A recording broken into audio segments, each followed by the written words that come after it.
Mes amis, bien le bonsoir. Il y a une très grande colère qui est en train de grandir au Royaume-Uni. Je ne serais pas surpris, quant à moi, si dans les semaines, dans les jours qui viennent, il y ait des manifs, des échauffourées, même des violences potentiellement, parce que réellement, le régime de Keir Starmer, jamais vu les Anglais aussi remonter. Pourtant, ils sont très difficiles à... Généralement, vous savez, ils sont très politiquement corrects, très gentils, très dilettantes sur beaucoup de questions. Mais là, avec Keir Starmer, il a mis le feu aux poudres. J'en veux pour preuve. Récemment, ces derniers jours, cette semaine, il y a eu une pétition qui a été lancée sur le site du Parlement. Vous savez, n'importe quel citoyen britannique peut aller sur le site du Parlement et lancer une pétition. Si elle est signée, pour qu'elle soit débattue en Parlement, il faut qu'elle atteigne 100 000 signatures. Alors bon, c'est pas toutes les pétitions qui atteignent 100 000 signatures. 100 000 signatures, c'est déjà beaucoup. Il faut fédérer 100 000 personnes sur la même question. Donc voilà. Là, Keir Starmer, il y a une pétition qui a été lancée pour déclencher une autre élection générale, une dissolution, si vous voulez. Elle a eu 2 millions. Elle a eu 2 millions de signatures et c'est en train d'augmenter encore. Je veux dire, même quand elle a atteint le premier million, les gens ils disaient c'est pas possible, c'est historique, on n'a jamais vu ça de l'histoire. Elle a atteint maintenant 2 millions, elle est en train d'avancer, je ne serais pas surpris si elle aille vers 3. Bien sûr, elle sera méprisée, bien sûr, ils vont en parler, faire semblant d'en parler au Parlement, la loi les y oblige. Mais bon, voilà, ça sera passé à la poubelle par la suite, et le mec, il va rester.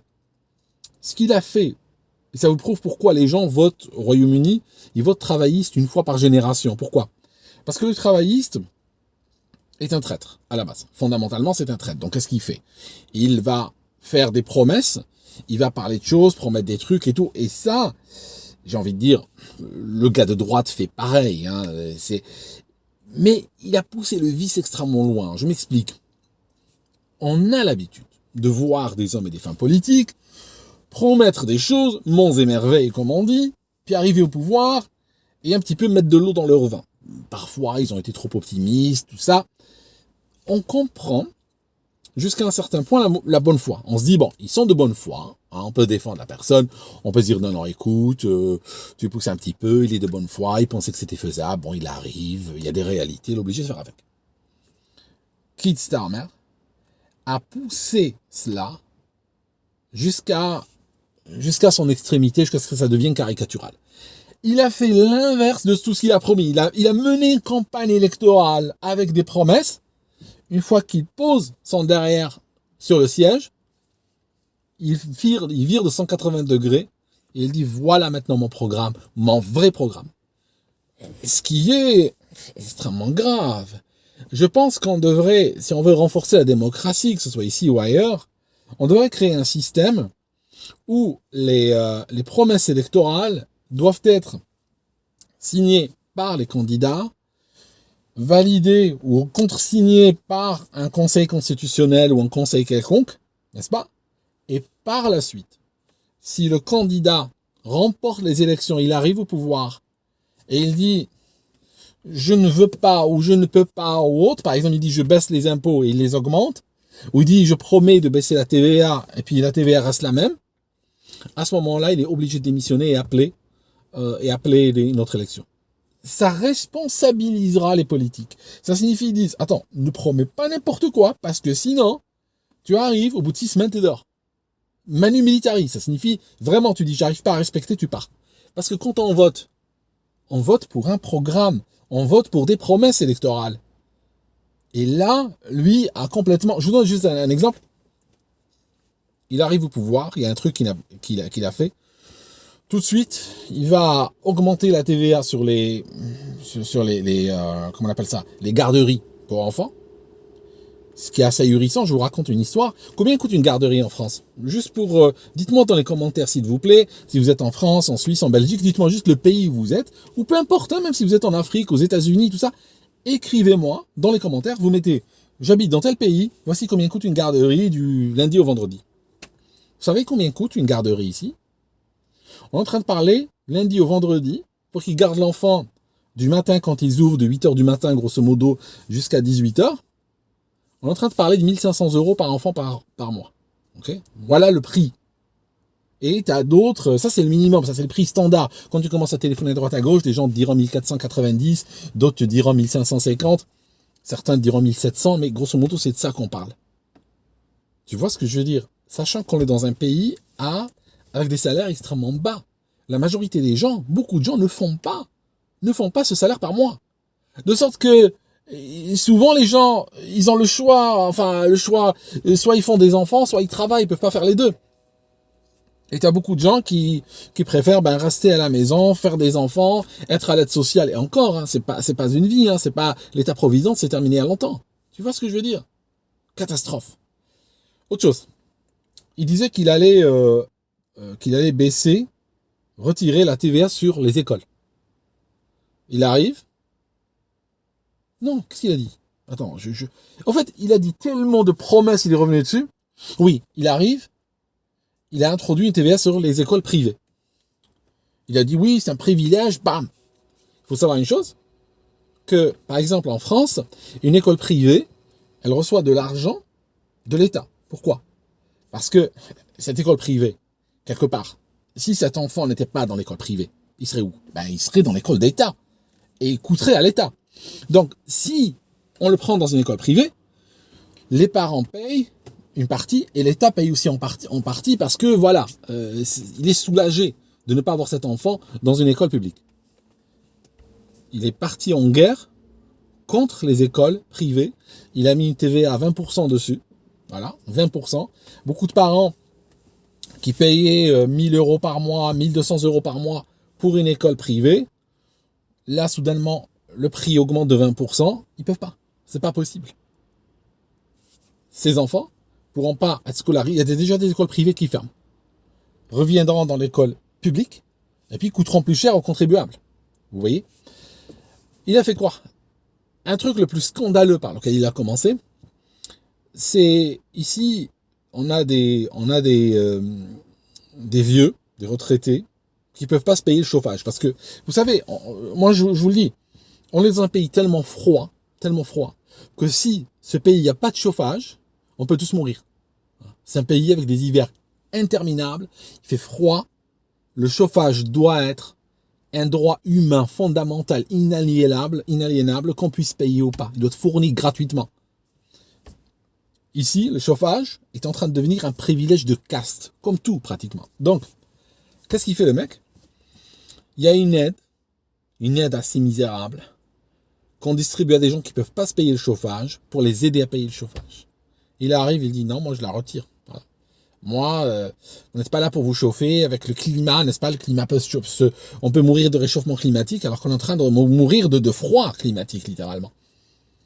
Il a supprimé ça.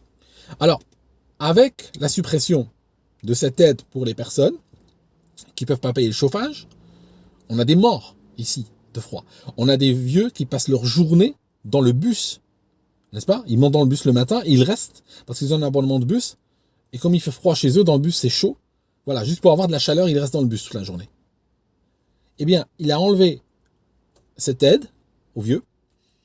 Il a mis la TVA sur les garderies d'enfants pour économiser 3 milliards. 3 milliards le jour même, il les a donnés à l'Ukraine. Il a dit, voilà, de manière indéterminée, on va donner 3 milliards à l'Ukraine. Le mec, je veux dire, il n'a qu'à aller faire campagne en Ukraine. Il n'a qu'à aller se faire élire en Ukraine, il n'y a pas de souci. S'il veut défendre ce pays, s'il veut défendre ce peuple, moi je comprends, il a une passion pour eux et tout ça. Vas-y, prends l'avion, va à Kiev, fais campagne, crée un parti, mets ton affiche et tu seras élu par les gens là-bas. Mais tu peux pas te faire élire ici et aller défendre les intérêts d'autres peuples à notre détriment. Encore autre chose. Il a décidé, monsieur, de donner 22 milliards pour capturer le carbone de l'atmosphère, pour que des compagnies créent des machines dignes du concours Lépine, et puis capturent le carbone dans l'air, le CO2 dans l'air, parce que c'est l'obsession de ce pays, hein, c'est la religion, quoi. Et puis, voilà, pour le capturer, aller le stocker sous les océans et tout ça. C'est une histoire qui ne marchera pas. Tout le monde dit c'est une arnaque. Il va griller 22 milliards d'argent des contribuables. Il va aller les jeter sur des sur des startups et des entreprises créées par des milliardaires qui vont juste les utiliser pour leur prochain jet privé, leur prochain yacht. Voilà. C'est juste l'argent du contribuable qui est en train de partir comme ça dans des poches de gens qui ont déjà pas mal d'argent. Hein. Donc, en plus, la dernière fois que j'ai vérifié, là j'étudiais ça quand j'étais enfant, hein, nous l'expliquait à l'école, sauf qu'aujourd'hui c'est devenu trop clivant, on n'en parle pas trop. La dernière fois, quand j'étais enfant, on nous disait que il y avait un système gratuit, facile, avec une auto-maintenance et qui coûte rien, qui capture le carbone, on appelle ça un arbre. Eh ben non, les arbres, on est en train de les raser. Il a créé un programme pour payer les fermiers pour qu'ils cessent de produire, alors que la nourriture est en train de devenir encore, on finira bientôt par il y a des magasins où il y a des antivols sur le beurre, hein, pour vous dire. On a des antivols sur la viande, ça depuis des années. Je veux dire, ça commence, il est en train de créer de l'inflation exprès, il est en train de créer la rareté, il est en train de créer la pénurie. Il a créé, je vous en avais parlé dans une autre vidéo, il a créé un impôt sur la succession pour les fermiers, qui a été aboli en 1992 par John Major.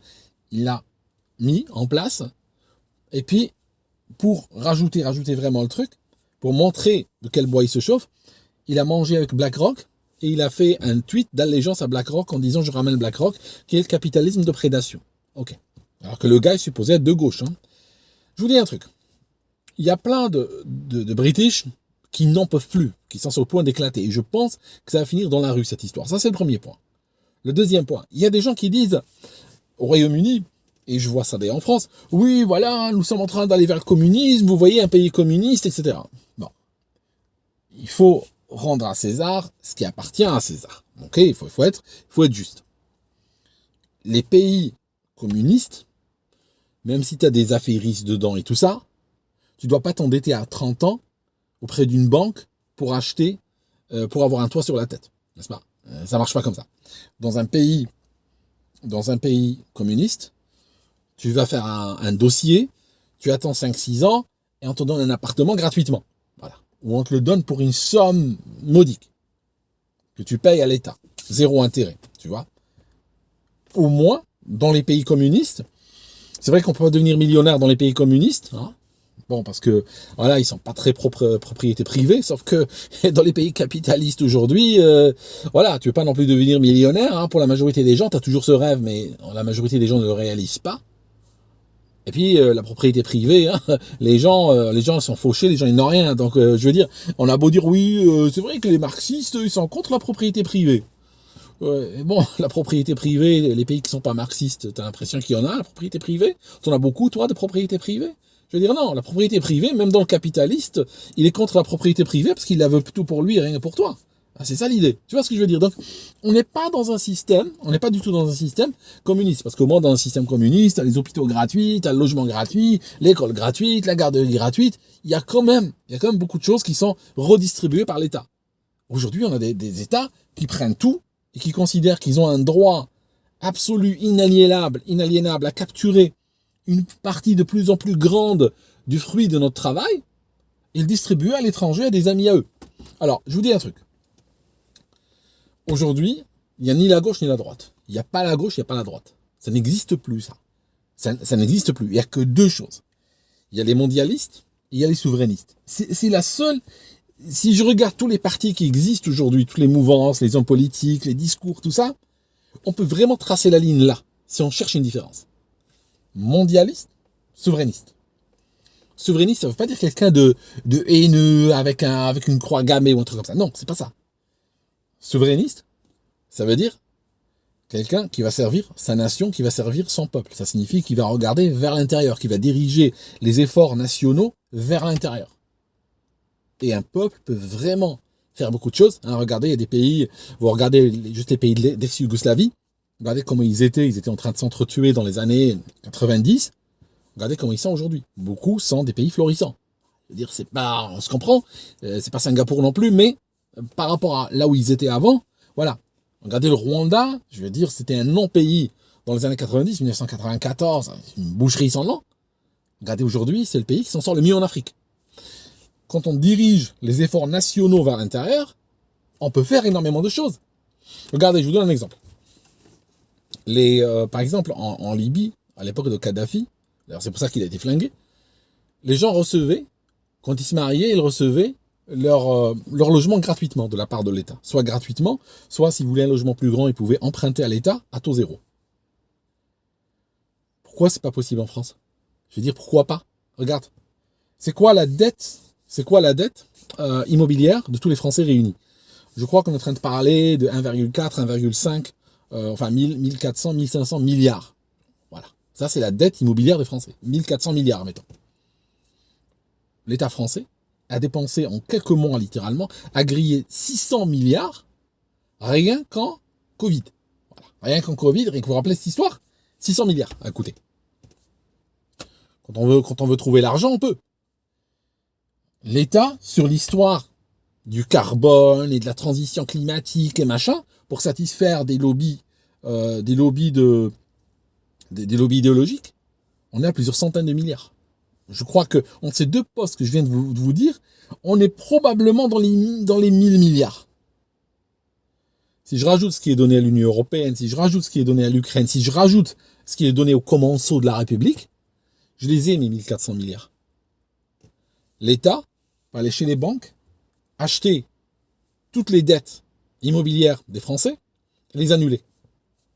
Ah oui, c'est possible. Après, créer un office étatique qui est prêt à taux zéro à ceux qui veulent acheter leurs biens. Voilà, taux zéro. Tu empruntes une somme, tu rembourses exactement la même somme. Comme ça, qu'est-ce qu'on fait? On va priver les banques de cette manne, et cette manne revient à l'économie. Parce que soudainement, les Français, ils vont avoir un revenu disponible beaucoup plus grand, ils vont commencer à investir, ils vont commencer à dépenser, ils vont commencer à s'acheter des services et des produits les uns les autres, leur niveau de vie va brutalement augmenter. Voilà. Il y a plein de pays, sur les 30 dernières années, leur niveau de vie a doublé. Le niveau des Français est en train de stagner, le niveau des British est en train de stagner aussi. Pourquoi? Parce que c'est une question de priorité. Soit on crée un système, il faut choisir, soit on crée un système vers l'intérieur, donc souverainiste, où les efforts de la nation visent à améliorer le quotidien de chaque personne, n'est-ce pas, dans la nation, ou bien on finance l'Union européenne, on finance les institutions supranationales, on distribue chaque idéologue qui vient frapper, on lui signe un chèque. Là où il y a une guerre dans le monde, on signe un chèque. Bon, forcément, dans ce cas-là, on crée un système qui est plutôt fait pour enrichir les idéologues, pour enrichir les banques, pour enrichir les nantis, les milliardaires, tout ça, puis voilà. C'est ça réellement l'idée. Mais le souverainisme dont je vous parle, aller jusqu'à annuler la dette immobilière des Français et tout, ça même sur le plan souverainiste, il n'y a personne qui vous le dit. Et d'ailleurs, s'il y a des économistes qui regardent cette vidéo, ils vont dire, ouais, mais Aldo, il raconte n'importe quoi et tout. Ah, écoute, toi l'économiste, explique-moi d'où ils ont ramené 600 milliards pour le Covid. Voilà, ils ont trouvé 600 milliards pour le Covid. Ils peuvent trouver 1400 milliards pour annuler la dette. De toute façon, la dette immobilière, toi, tu es l'État, tu dis, écoutez, tu vas chez les banques, tu dis, écoutez, tu les réunis tous. C'est très simple. Combien? La dette, c'est 1400 milliards. Ok, 1400 milliards. Je vous fais un truc, je vous fais un deal. Je vous l'achète pour 700 milliards, pour à moitié prix. Ok? Moitié prix. Ça signifie à peine pour le prix ce qu'a coûté le Covid. Vous ne voulez pas? Je vous la transforme en dette toxique. Je fais des lois qui protègent les gens qui ne payent pas leur prêt immobilier. Je fais une loi demain.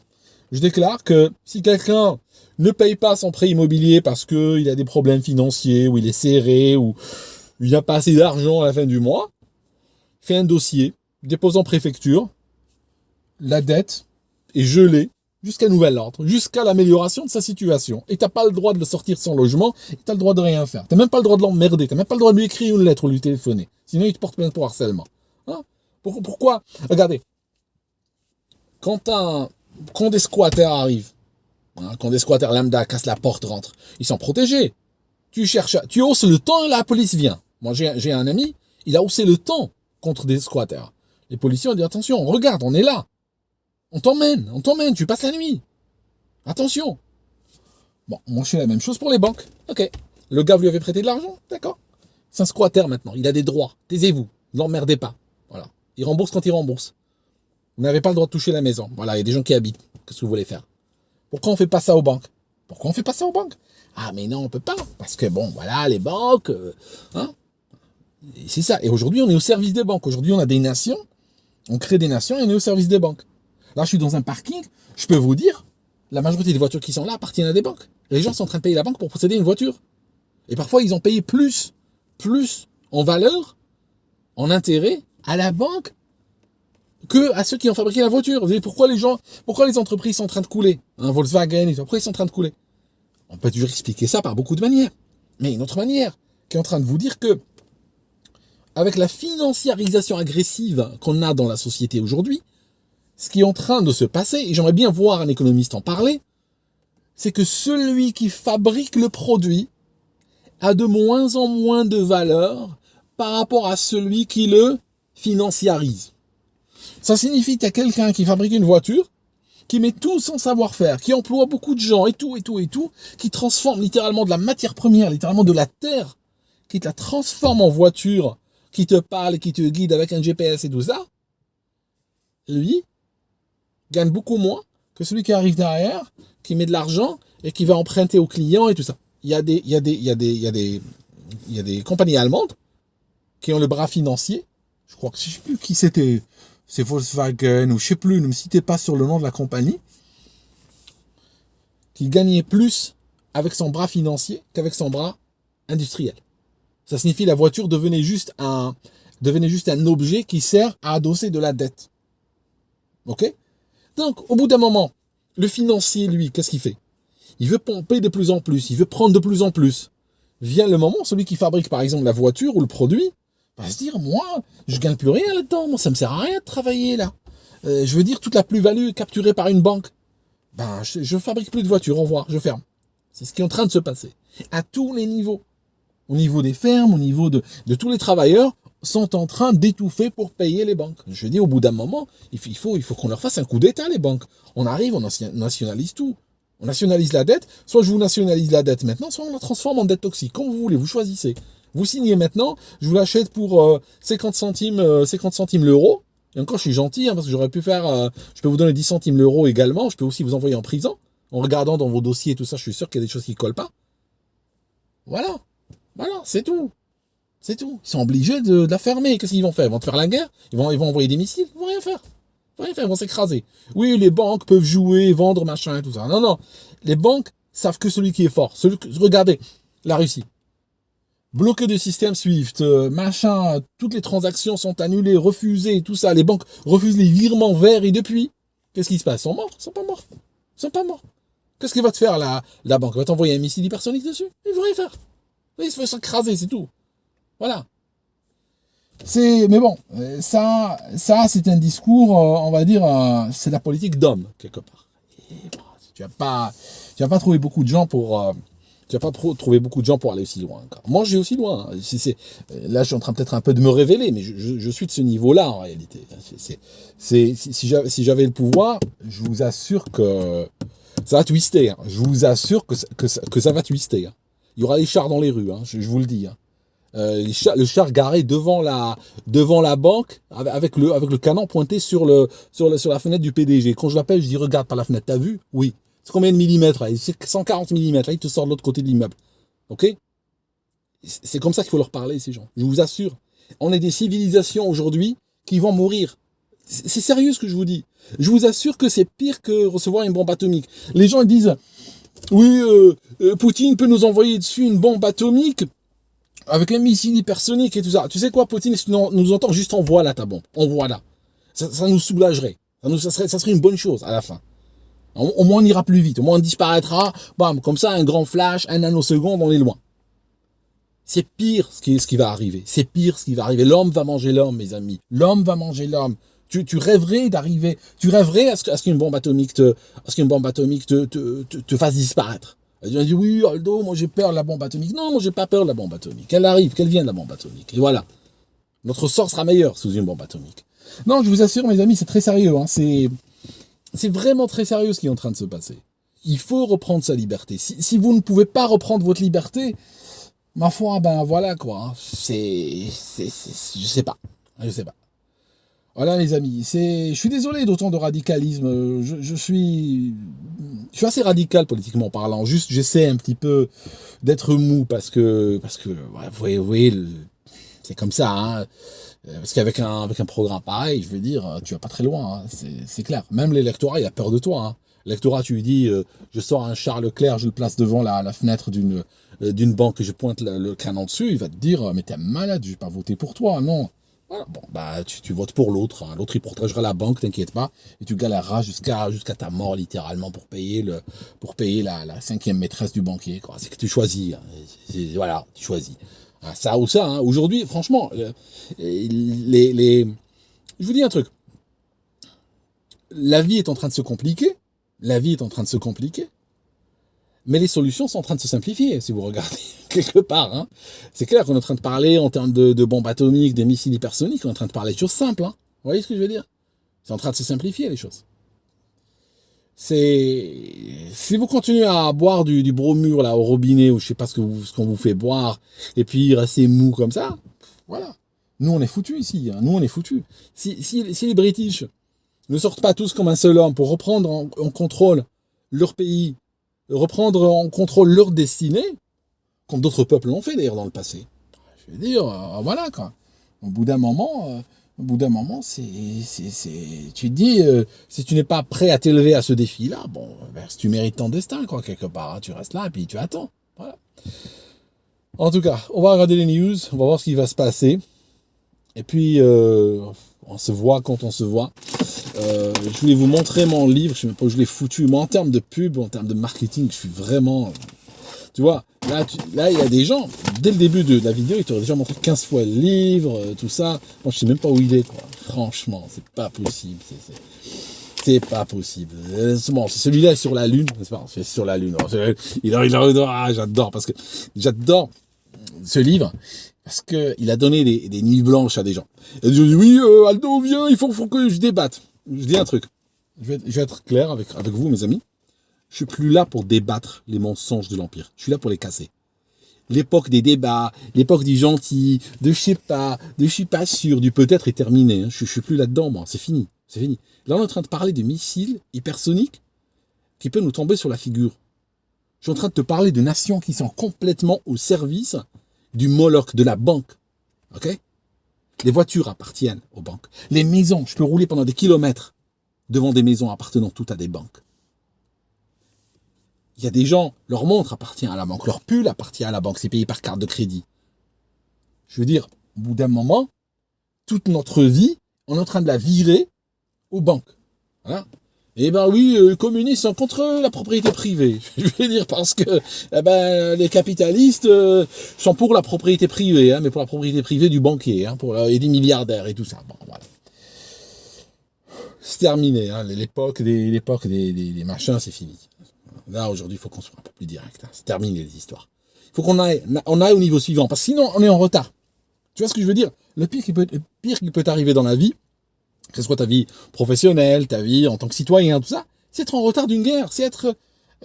là, les gens qui disent, oui Aldo, tu sais, par rapport à la Lune, oui, j'ai vu, il y a des arguments pour et des arguments contre, moi je suis là pour débattre. Non, t'es plus là pour débattre, c'est terminé tout ça, tu seras va débattre tout seul, il y a un arbre, tu lui parles, tout ça, c'est foutu, c'est fini ça, on débattait dans les années 80, c'est terminé aujourd'hui, c'est terminé tout ça. Je veux dire, si aujourd'hui tu n'arrives pas à voir que tout le monde est à poil, si tu n'arrives pas à voir que la vérité est nue, hein, on est dans des temps apocalyptiques, dans le sens des temps de révélation, je peux rien faire pour toi, je veux dire. Tu es encore coincé dans les années 60, oui, la Lune, je pense qu'ils ont été... Bon, bah écoute, si tu penses qu'ils ont été sur la Lune, tu risques de prendre un missile nucléaire sur la tranche sans jamais avoir compris ce qui s'est passé. Sans jamais avoir même pas compris le début. Parce que, je vais te dire un truc. L'histoire d'Apollo, tout ça. Si tu comprends le mensonge de 1969, mais toi t'as compris, tu dis waouh, mais finalement ils nous ont menti, mais c'est pas possible, mais ils nous ont pris pour des poires, tout ça. Une fois que tu as accepté ça, tu sais où est-ce que t'es. Tu es en 1969 et tu viens de résoudre le problème d'un seul mensonge. Tu sais combien il reste derrière? Il reste des pyramides. Et le mensonge d'Apollo, c'est la première pierre tout en bas de la pyramide. C'est une petite pierre comme ça, une petite pierre. C'est rien ça, c'est le pipi de chat. Donc si t'es coincé au niveau de ce mensonge-là, si t'es coincé à ce niveau-là, Je veux dire, on peut même plus te parler, c'est terminé, c'est foutu, reste chez toi, c'est bon, reste chez toi, dors, il n'y a pas de souci. Tu sais, il y a quelqu'un de ma famille qui devait prendre le train une fois, ou l'avion, je sais plus, devait voyager. Son train est parti à 8h du matin. Moi, j'arrive à 8h moins quart, il dormait toujours. C'est ce que j'ai fait, je l'ai laissé dormir. Ben dors. Après, on a voulu, mais pourquoi tu m'as pas réveillé? Je dis, mais l'aéroport, c'est 1 heure de route. Déjà. Il faut arriver en plus 1 heure avant le vol. Tu aurais dû sortir à 5h du matin. J'arrive à 8h moins quart, tu dors. Mais pourquoi je vais te réveiller? Il est trop tard, pourquoi je vais te réveiller? Il y a une chanson d'une Algérienne, une ancienne qui dit Min fat al-hal ala nawidak. Min fat al-hal, puisque c'est trop tard. Pourquoi je te réveille puisque c'est trop tard? Continue à dormir, c'est bien. Profite de ton sommeil. Vas-y, retourne-toi de l'autre côté. Couvre-toi bien, profites-en. T'as raté l'avion, c'est fini. Au moins que j'ai envie que tu rates l'avion, d'accord. Enfin, j'ai pas envie que tu rates l'avion, mais si tu l'as raté, j'ai envie qu'au moins au passage, au moins que tu dormes bien, quoi. Au moins que tu profites. Donc, je veux dire, c'était toujours là, que les mensonges de 1969 ou 70, tu les as pas encore intégrés. On va dire quoi? On va dire quoi pour la crise sanitaire? On va dire quoi pour le 11 septembre? On va dire quoi pour plein de choses? Je veux dire, voilà, quoi. Qu'est-ce que tu veux? Oui. Enfin, merci mes amis d'avoir écouté cette vidéo. Elle part dans tous les sens. Voilà, mais bon, je pense que vous avez compris le sens, même si ça part dans tous les sens. Il y a un sens quand même. Et on se voit dans la prochaine. Abonnez-vous à mon canal de Aldocéran Voyage. J'ai envie de voyager sur notre planète en réalité, mais on se comprend. Je vous laisse le lire. Et le livre que je voulais vous montrer, c'était pas celui sur la Lune, hein, c'était celui sur l'astrologie. Il n'est pas là, quoi. Je veux dire, j'aurais été mon patron, je m'aurais viré. J'aurais dit, toi, c'est pas possible. J'ai regardé tes dernières vidéos. T'es là, le bouquin, je veux dire, tu l'as pas, comment ça se fait que tu l'as oublié, tout ça, mais c'est pas possible. Voilà, tu devrais, franchement, des employés comme toi, hein, ça aurait des problèmes, votre employeur, le livre toxique. Ah, toxique. Ce que les coachs de carrière ne vous disent pas. Ce livre-là, tu peux le lire, tu peux pas le délire. Tu deviens quelqu'un d'autre en le lisant. Moi, je suis devenu quelqu'un d'autre en l'écrivant. Merci mes amis. On se voit dans les prochaines vidéos. Pour de vrai.